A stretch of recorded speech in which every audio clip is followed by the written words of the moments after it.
Hello and welcome.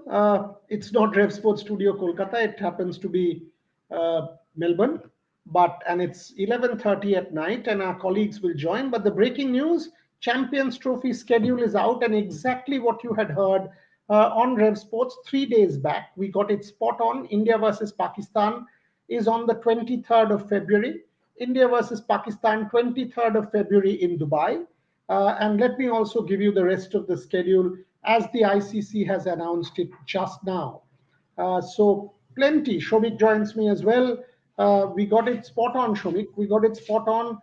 Shomik has had an injury in his hand, but uh, let me also tell you that it starts on the 19th of Feb. We had said exactly this. We had said India versus Pakistan on the 23rd in Dubai. We had said India versus New Zealand on the 2nd of March in Dubai. And we had also said Bangladesh versus India on the 20th of Feb. We had said the first semi-final, 4th March, that is Dubai, and the 9th of March, Dubai final if India makes it, otherwise in Pakistan. Shomik Chakraborty, 3 days back, we had put out the schedule. If you go and check the Rev Sports handle, it is all out there for everybody to see. We got it 100% correct. Your first thoughts? See, the thing is that as far as this Champions Trophy is concerned, we have won the coverage.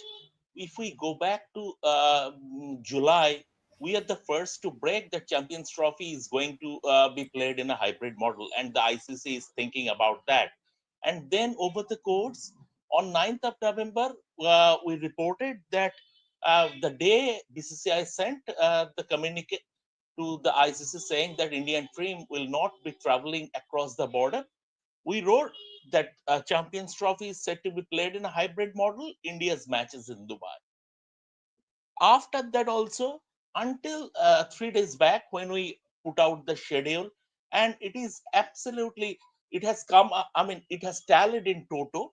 So from that point of view, we can claim that Rep Sports has won this coverage as far as Champions Trophy, the overall Champions Trophy, be it a hybrid model, be it India playing in Dubai, be it Pakistan not getting its pound of flesh, everything along as also the schedule India Pakistan match on 23rd of February, everything. I mean, we are not boasting it. It's our job as a reporter to stay ahead in the game. And once again, we have won this coverage. And it seems, it feels good, Bharat Ramraj, who's also joining us, to have won this coverage. But Mohsin Naqvi quote, we are pleased that an agreement has been reached based on the principles of equality and respect, showcasing the spirit of cooperation and collaboration that defines our sport. Our heartfelt gratitude goes out to ICC members who played a constructive role. Hosting the Champions Trophy is a significant milestone for Pakistan, elated to welcome the world to the Champions Trophy. We look forward to extending our renowned hospitality to all. Mohsin Naqvi. Whatever it is not based on the principles of equality, but rather the geopolitical reality of the world. That's what it is based on. It's not an ideal schedule, Bharat Ramraj, because if India makes the final, then the final will be in Dubai. So neither you nor Shomik nor I can prepare where we want to go. No fan can buy his or her tickets. So whatever it is based on, it is not based on fan interest, but this is largely based on the geopolitical reality of the world. Bharat, your first thoughts? Yeah, obviously, if I put my hat as a if I put a hat on my head as a fan, then it's very much a different perspective. Because if I want to go to the final, then I wouldn't really know what exactly where, who, what exactly is the schedule, or where exactly the match will be held. So from that perspective, definitely 100% right. But that is how the current situation is. If you look at the geopolitics, and obviously with Pakistan also asking for a favor or two in relation to future World Cups, whether where the matches will be held in terms of the neutral venue.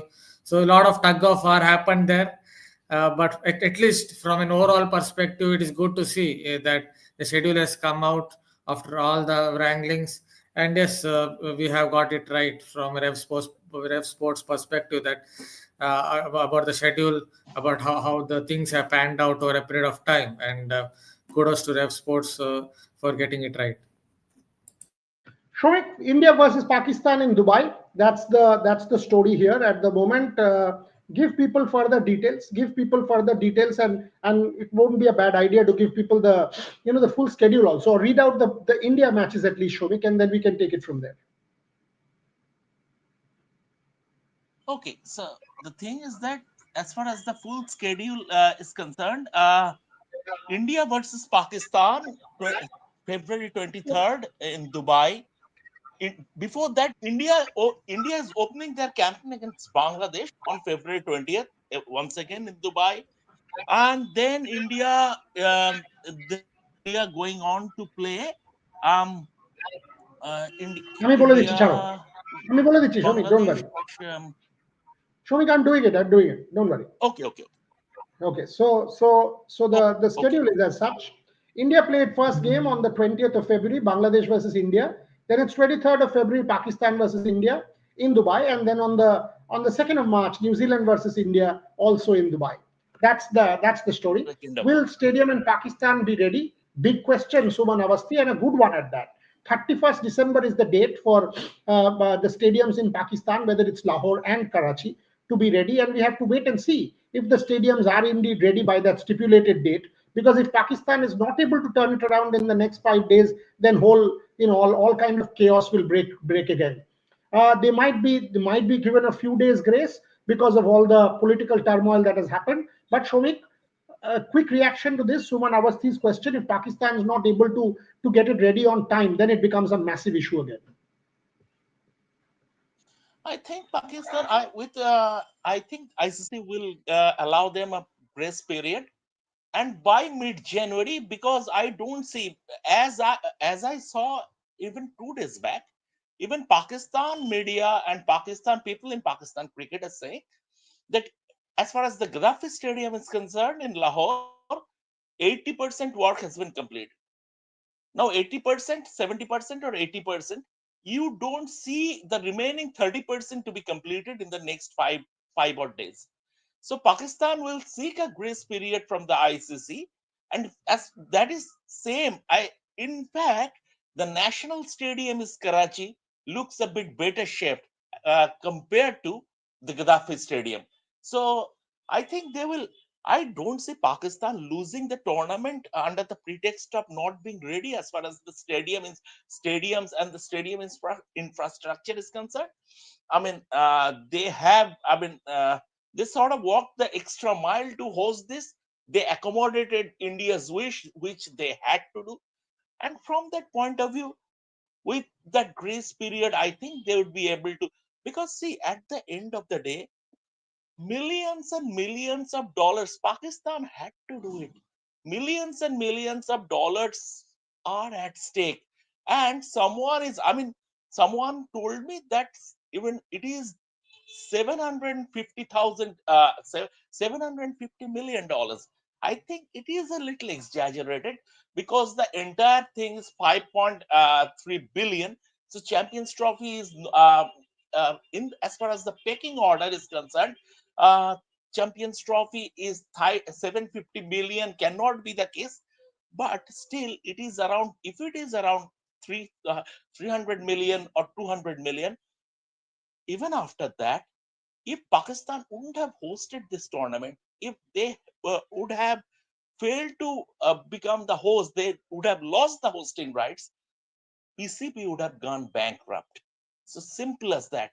And from that point of view, I don't see Pakistan.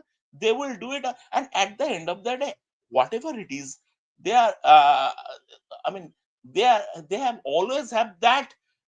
They have always have that fascination to turn to their army to do some to everything in war footing, be it the distribution of atta or completion of the stadium. Bharat, how do you react to that? Will Pakistan get its act right and prepare the stadiums at least in some time? Because otherwise, all kinds of madness would once again break loose. Because they've got it finally. Wish them all the best. At least they should be able to get their stadiums on time. And yes, finally, all their lies have been busted. They initially started on the premise that tickets for India has been booked, hotel has been booked. India is bound to come to Lahore. At no point in time was India supposed to go anywhere. India is not. India preferred Dubai. Pakistan, by the way, preferred Colombo in the beginning, and all of us know that the early preference was Colombo. Only later, when they realized that that writing was also on the wall, that it has to be Dubai, they agreed to Dubai. So, in every sense, Bharat, the BCCI has got what it wanted. So the PCB has got the face saver in the form of the hybrid model, but in every sense, the BCCI has got what it wanted. Bharat Ramraj. Yeah, obviously, first of all, I guess from Pakistan's perspective, they have to somehow get it right. Always remember $1 is equal to maybe 278 Pakistani rupees, or something on those lines. So, yeah, that's what last exchange rate some 2 days ago, that's what I saw. So, they have to somehow get it right with their stadiums. Otherwise, it will be really huge. It is huge loss for Pakistan. They will really go bankrupt because Pakistani rupees is pretty much going down when compared to dollars. Obviously, I'm not saying Indian rupees is in a great state, but yes, even from BCCI's perspective, yeah, this is finally, you have to say, whatever it is, you have to get the approval of the BCCI finally. So yeah, Pakistan also obviously have got a little bit of face saver, as you said, uh, from their public. Yeah, they have to maintain a little bit of their public image, I guess. When you consider their own people, when they go back to their own people. So they wanted some kind of face saver, so they got that in the case of in relation to hybrid model. But yeah, finally the approval obviously has to come from the BCCI only. So BCCI is obviously still the master here. Prakrit, I consider you to be a fairly serious viewer. What do you have to say to Tim Wigmore's piece of Telegraph saying the integrity of cricket is compromised to accommodate India? Tell me, who is Tim Wigmore? Why do I have to say take Tim Wigmore with any iota of seriousness? Who is Tim Wigmore? Forget about Tim Wigmore because he doesn't understand the geopolitical realities that we live in this world. Yes, it is not the ideal scenario, like we said at the very start of the show, that if you're a cricket fan, you will lose out because you don't know where the final will be and you cannot book your travel, you cannot book anything. But for an English journalist to come and tell us that the world cricket integrity is being compromised, he doesn't live in India or Pakistan. He doesn't know or understand the geopolitical tensions that exist between the two countries. So we are not here to understand or listen to his gyan by any stretch of imagination. So Tim Wigmore's article can be flushed off in the toilet. So it's as simple as that. Once he understands the geopolitical realities of India and Pakistan better, then first he needs to educate himself about these geopolitical realities. We'll take him with some seriousness. Shomik Chakraborty, your thoughts. I just want to add a little more thing with this, because ICC, that in, as far as cricket's integrity is concerned, that used to be compromised when ICC was the International Cricket Conference, and England and Australia enjoyed the veto power. And time and again, the integrity of cricket was compromised when NKP Salve asked for one extra ticket for the 1983 World Cup final and was flatly refused by the MCC. That and India were playing the final. That was when the integrity used to be compromised. Now it's a level And playing and field. and, and just to I add to think, what I mean, Shomik just said, Shomik, what just to add to what you said, a few tickets, not one, few tickets was asked by the BCCI and they were told no. And as a result, what happened? The World Cup moved out of England in 1987 to India when the yes. Reliance Cup happened. So before that, 1975, 1987, 1979, and 1983, England considered it was their birthright to host the World Cup, which they were finally told no, it's not. And in that 13 and a half hour long ICC meeting on the 2nd of February in 1992, the veto was finally taken away. And thanks to Jagmohan Dalmia and the protest by the subcontinent. That is when cricket actually became a level playing field. Before that, every and any decision would have to be ratified by England and Australia.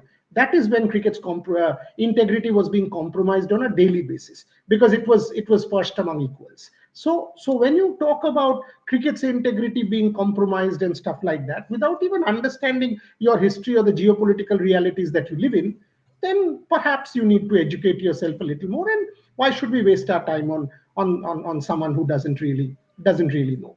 But having said that, the one point I must say, if you're a cricket fan, you will feel where is this game going because frankly, I want to watch the final and I can't make plans.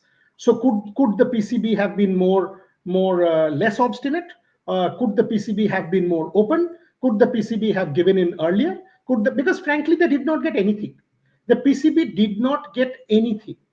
And the truth is the PCB got nothing out of this bargain. Nothing. And yet they held on for a month. They had to agree to hybrid. They had to agree to Dubai. They had to agree to every clause that was laid out in front of them. And yet they dilly dallied for a month, losing 1 month's time. Shomik, that is for me the problem. Should the ICC have forced the PCB a little bit more, saying, what you did by wasting time was actually not required? Before I go to Bharat on this. I think yes, ICC should have forced them a little bit more, but then again, Pakistan have been hosting a world event, a global event, for the first time after 1996, and ICC chose to be accommodative. And even after Jai Shah took over, he was always accommodative. It was never, Jaisha was never like that. I mean, he was not holding on his high horses. He listened to everybody, and maybe at the end of the day, Pakistan didn't get anything out of this, and their obstinate stand has put even a lot of their own fans in jeopardy. I mean, in the sense they are not sure if Pakistan are the defending champions of the Champions Trophy, and with the advantage of playing at home, they can progress. But once you enter the knockouts, their fans, like the rest of all other, like all the rest, they have no idea whether the final is going to be played in Lahore or Dubai. So how do you arrange for tickets? How do you make your hotel?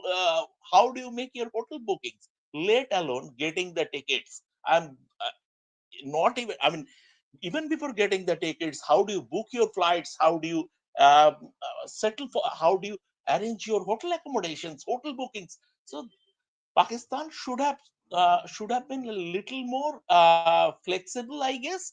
But then again, it eventually it became an ego thing for them.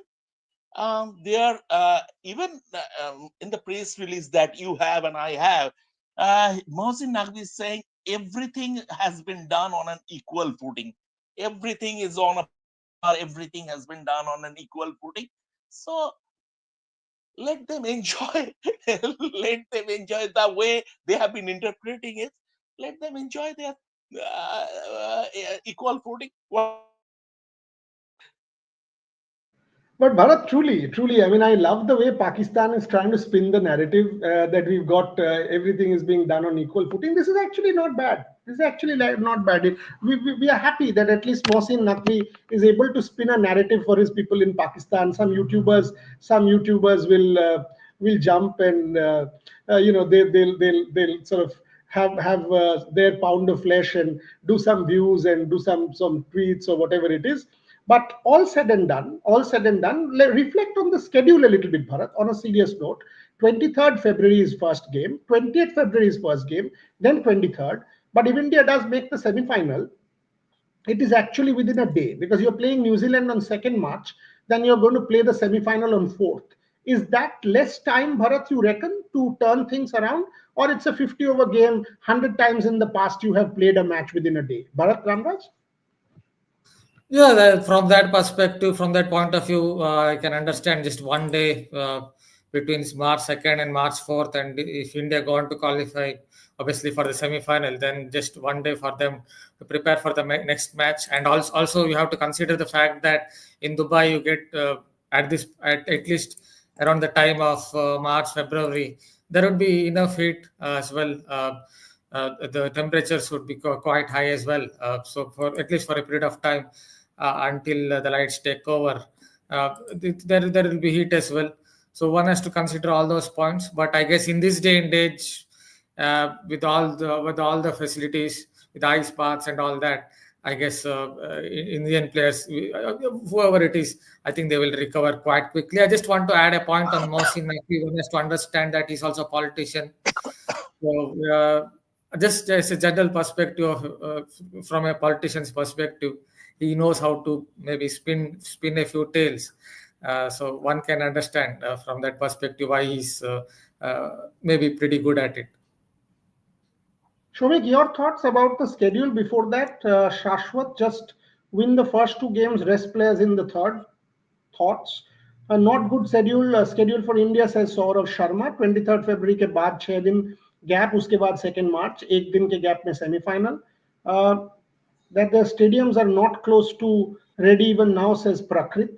Uh, Shomik, your thoughts on the schedule and the way India's matches have been aligned. By the way, we also got the groups right. India, New Zealand, Bangladesh. If you see 3-4 days back, we had said this is the grouping. We had said 23rd Feb. We had given everything away. Go and check the Rev Sports handles, and you know we got it 100% correct. We had given the groupings, we had given the schedule, we had given every date. We had said Dubai. Everything was given on Rev Sports 4 days back. Show me your thoughts.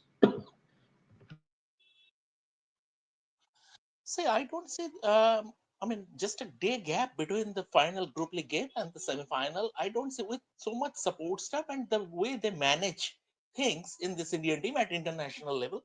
That shouldn't be a problem. It's a 50-over game, and with specialized support stuff around, it shouldn't be a problem. The uh, there is but one issue that we have to take into account. In February, March in Dubai, as we know, bowling in the second innings can be a little bit of trouble with dew making its presence felt in the evening. So, from that point of view, that is an issue whoever bowls second will have to deal with. But then that's the nature of the beast. You have to when Dubai has been picked, and Dubai has all along. Dubai has been the BCCI's choice. Even in its initial email to ICC, when BCCI said that we want to play it in a hybrid model, BCCI mentioned that our preference for the neutral venue is Dubai. I don't know how and why Pakistan started that Colombo thing, started to trumpet that Colombo thing. It it made no sense at all. But then again, deep down they knew it's going to be Dubai also. So that due factor could be an issue. Especially, I have seen personally in February, March in Dubai, that is a problem. Other than that, it's okay. I don't think that. And as far as stadiums are concerned in Pakistan, as I said, with uh, PCB will seek a grace period from the ICC. I don't see the completion before the third week of January, but I hope they will be able to do it, because at the end of the day, see, Pakistan fans in Pakistan, and they are very passionate about their cricket, and big time cricket is coming to them after such a long time. So they deserve to see quality action. Yeah, I mean, from the standpoint in at least international cricket will come back to Pakistan. It would have been stupid of them to give the tournament up, Bharat. At least they will be able to have some matches. Only thing is, Dubai has been rather unfavorable for India. I mean, if you see India's performances in Dubai, it has not been the best venue for India. In that sense, are you a tad worried, Bharat, that it's Dubai and not Colombo or some other venue? Because historically, India has not had the best run of the green in Dubai. Bharat. Yeah, in ICC tournaments, you are 100% right. If I go back to the 2021 T20 World Cup, there was a lot of dew, and India lost the toss in a couple of matches. See, based on the number of trips I've made to Dubai, maybe around 10 trips. Around in October, you get a little more dew there, because when you take out the chappal, or when you take out your shoes and try to feel the grass at 7 p.m. or something on those lines, then your feet will kind of get wet. Maybe in February, March, I'm not gone at that time. Maybe in February, March, there would be slightly less. Hopefully, there would be slightly less. Otherwise, toss will become a major factor in some of those matches. I think that is the essence of the point here. If India continue to lose the toss in the matches held in Dubai, then the fortunes could go against, or the pendulum could swing against India in those matches.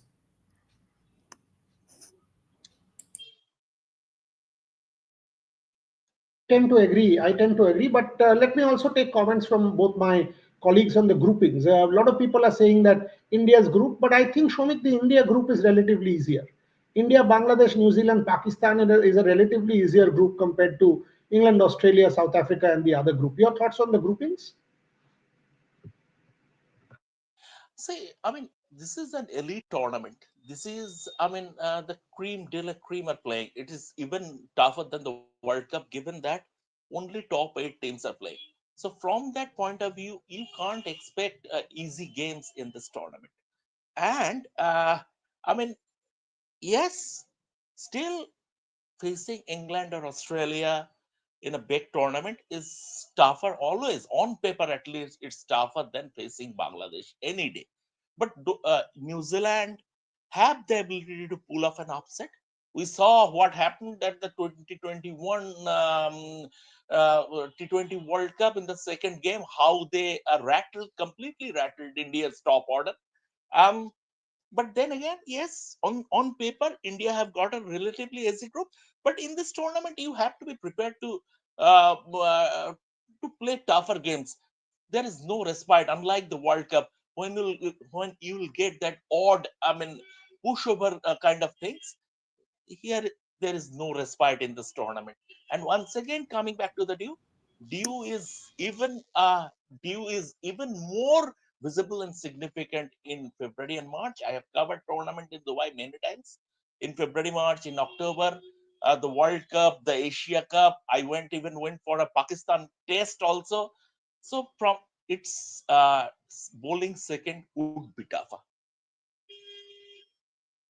Last 4 minutes on the show. Bharat, your thoughts on the groupings before I take final questions, final kind of comments. I actually think that the India group is slightly easier than the other group. Bharat, your thoughts? Yes, I agree with that. One has to consider in the other group there is also Afghanistan. Never forget this particular team, especially the kind of spinners they have. This Ghaznfar, the new guy, he is really making heads turn. And then they obviously have Mujib, Rashid Khan, and all these guys. So Afghanistan in that other group really makes it testing for England, Australia, and South Africa. South Africa, yes, they have lost to Pakistan 3-0, but it's still a dangerous side. So I tend to agree that the other group is slightly tougher in this group. Maybe Bangladesh in one day cricket, yeah, they played decent. They played decent cricket, but Pakistan, India obviously will kind of believe they fancy their chances against a team like uh, against a team like Bangladesh because I think they know what kind of cricket Bangladesh will play. And New Zealand, yeah, they played good cricket. They kind of what can you say play smart cricket. Even if they get the right conditions, they can cause an upset. But I think this is slightly easier group. On the super chat, Sarvesh Gaurav, we feel let down by Jaisha, hybrid to hybrid. There's nothing to be let down whatsoever. This is realpolitik. It was always to be held in Sri Lanka, so that model was always to be hybrid. I don't think Jaisha has done anything which is wrong. I think he's done it quite well to have closed out this deal without giving into anything Pakistan. 2026 would have been in Colombo, and Pakistan would have said and created an issue. In fact, what he has done is he has preempted all that drama. Pakistan would have created enough and more drama ahead of 26 saying, oh, we will send our security delegation to India, we will assess this, we will assess that, and make hell for the tournament and create drama till the very last moment and actually sort of push the tournament to a corner. Jai Shah has preempted all of that by doing what he has, and Pakistan has no wiggle room, exactly what they wanted in whatever terms. In fact, even the final will be in India provided Pakistan doesn't make it. So I don't think there's any problem whatsoever, any problem whatsoever in the way he's resolved it. And frankly, Greg Barclay should have resolved it. It wasn't done. It was left for Jay to come and do it, and he's done it within 3 weeks of assuming office. So, and the tournament is on. A lot of people said, the tournament has to be cancelled and all. Shomik, closing comments before I kind of close with Bharat. I think the ICC in the last 3 weeks at least has done its job. They've got the tournament back on track. They've put PCB in its place, and now all the problems are sorted. And Jaisha once again showed his administrative acumen, as you said. I mean, like Greg Barclay was caught in a cul-de-sac, and he was struggling to get out of that. From that point of view, Jaisha, when he took over in the first week of December, and the way he accommodated, and even Mohsin Naqvi in his press release was sort of forced to say ICC was very accommodated. So he doesn't have anything to regret in the sense. So from that point of view, Jaisha shows his administrative acumen, and there is something, not for nothing, he is the head of world cricket at the age of 35, 36. There is something. So I mean, you have you are entitled to have different opinions as far as an administrator is concerned. But what, once again, what we see, we comment on that basis or we write, and what we see is that a, a very amicable and a good resolution of the whole event, of the whole issue. Correct. Bharat, last words. I need to close the show. Yeah, I tend to agree with him. Sorry, yeah. He's shown good administrative skills. He's risen through the ranks very quickly to become the president of ICC. Yeah, from an overall perspective, I think the main factor is at least cricket match. It will be news is more about the cricket matches that are going to be held, not about politics, not about behind the scenes anymore. So I think that's the closing comments I would make. That at least we will see cricket matches being held in Pakistan. We'll see cricket matches being held in Dubai now, obviously, and India will again get to play Pakistan. That's it then.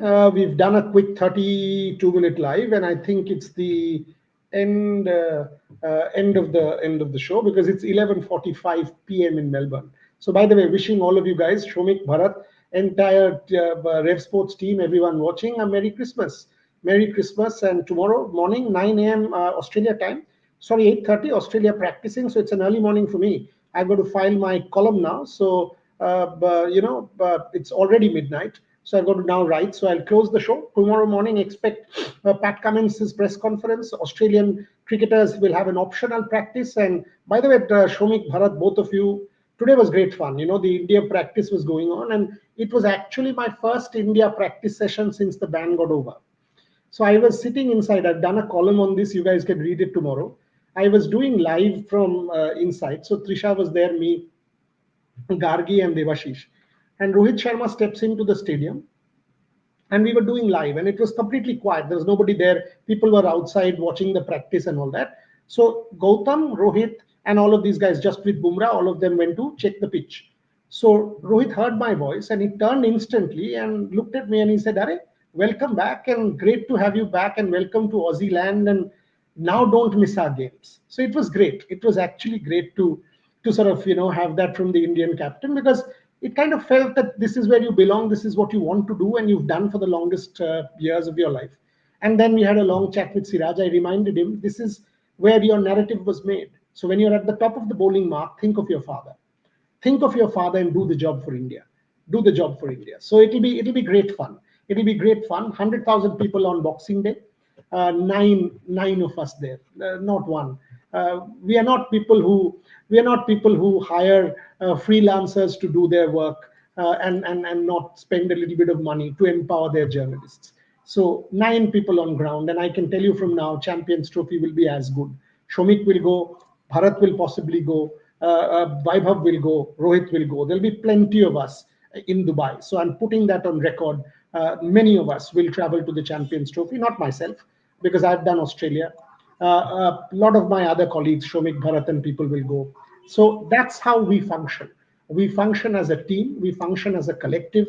For us, it is about empowering our journalists and bringing to you the best possible coverage. The best possible coverage. And we don't give a damn for anybody else. It's as simple as that. We care two hoots for any other platform because we know what we stand for.